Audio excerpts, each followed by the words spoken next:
이렇게 이 포스터 붙이고 다니는 거는 하나의 예술 행위죠. 이 퍼포먼스입니다. 하지만 이런 게 이제 그 전시장에 들어갈 수는 없죠. 그러니까 전시장용 작품은 또 따로 만듭니다. 그거는 이제 제가 이렇게 입체로 바느질해서 오리지널 작품은 만들죠. 다음 작업의 그 대상은 이건희가 될 겁니다. 이 우리 사회에서 그 대기업, 재벌이 갖는 그 상징이 있어요. 굉장히 그 이중적인 형태를 가지고 있거든요. 그 재벌에 대해서 두려워하고 그러면서 또 재벌에 대해서 우리 영혼을 갖다 바치는 아주 이중적인 형태가 있거든요. 이렇게 생각을 해보죠. 한국이라는 사회가 승자 독식 사회입니다. 1등이 10개를 다 갖습니다. 근데 그거에 대해서 굉장히 그 사람들 두려워하면서 존경을 하죠. 근데 그 세상에 1등이라는 게 꼭 훌륭해서 1등이 되는 건 또 아니거든요. 여러 가지 또 권모술수 통해서 아주 그 치사한 방법으로 1등이 되는 경우도 많이 있거든요. 그 1등이 10개를 갖는 게 과연 건강한 거냐? 아니면 10명이 하나씩 갖는 게 건강한 거냐? 이거에 대해서 생각을 해봐야 돼요. 그러니까 재벌이란 존재가 바로 그런 거거든요. 걔네들이 모두 다 가지려고 아주 난립니다. 아주 탐욕 덩어리인데요. 그 삼성이 10개를 막 다 가지려고 그래요. 하지만 삼성과 같은 중소기업 10개가 하나씩 갖는 거. 그러면 우리가 더 잘 살게 되지 않을까요? 더 건강해지지 않을까요? 왜 이런 생각들을 안 하죠? 저는 이제 그런 얘기를 하고 싶어요. 음식 전날 제가 이제 삼성 본사를 삥 둘러서 붙일 거거든요.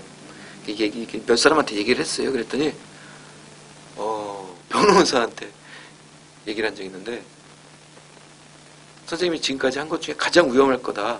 그러는 거예요. 예. 근데 이제 예술가가 그런 걸 두려워하면 안 되죠. 저는 그냥 합니다. 굉장한 에너지를 뺏기는 일이거든요. 이 작가한테 에너지 뺏기는 일은 굉장히 치명적인 겁니다. 작가 생명이 끝날 수도 있어요.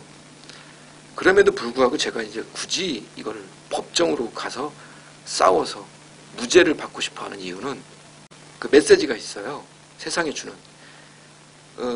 예술가가 정치인의 얼굴을 그리는 게 범죄구나 라는 메시지가 있는 거예요. 범죄라는 이미지가 있으니까. 그래서 이거를 무조건 저는 이겨서 무죄라는 걸 받고 싶어요. 그래야 저희 후배든 후대든 작가들이 정치인뿐이 아니고 더 센 얘기를 할 수 있는 거 아니에요. 예술가들은 해야 되거든요. 세상에 대해서 과감한 얘기를 해야 돼요. 그게 예술가들의 기능입니다. 예술의 기능이에요. 그런 거예요. 이제 이 순간에도 끊임없이 그 현실이라는 게 있어요. 현실 속에서 끊임없이 무슨 사건, 사고 막 이러는 것들이 벌어집니다. 크면 클수록 사람들한테 끼치는 의식들이 있습니다. 그 사건이 그 시민들한테 주는 의식이 있어요. 그러면은 이 의식을 정리를 해서 뭔가 작품으로 발표하는 사람들이 예술가의 몫입니다. 이게 이제 또 이게 반복되다 보면 어떤 큰 문화가 생깁니다. 뭐 그걸 즐긴다든가 뭐 추모한다든가 뭐 이런 문화들이 생겨요. 그 문화가 생기면은 이제 돈벌이가 되니까 경제가 오는 거거든요. 그리고 맨 나중에 오는 게 이거를 이렇게 커다란 왁구로 만드는 체계화시키는 법이라는 애들이 오는 겁니다. 정치가 오는 거죠. 그러니까 정치라는 애들은 역사에서 보면 사실 하수예요. 하지만 권력은 가장 많죠. 그 예술가와 정치는 그래서 이렇게 가까워질 수가 없습니다. 원래 그런 거예요. 역사적으로 그래왔고요. 다른 데서도 예술가가 아주 공공의 이익을 대단히 침해하지 않는 범위에서 그 예술가의 과감한 얘기를 하는 거. 그거를 법이 건드렸다. 이거는 예술가가 결국은 이기는 게임이에요. 그분들은 모르죠. 그분들은 그분 할 일들을 하시는 거죠. 하지만 이거는 역사에서 보면 예술가가 이기는 게임입니다. 건드리면 건드릴수록 1대0으로 이길 걸 한 3대0으로 이기게 되는 거예요. 내가 인간으로서 느낄 수 있는 모든 고통을 제가 거기서 느껴봤어요. 전기, 전화 뭐 이런 거 다 끊겼어요. 그래서 본의 아니게 원시인의 삶을 살았었는데 먹을 게 없어서 들깨, 들고양이 이런 거 사냥해서 먹고 뭐 이랬던 시기가 있어요.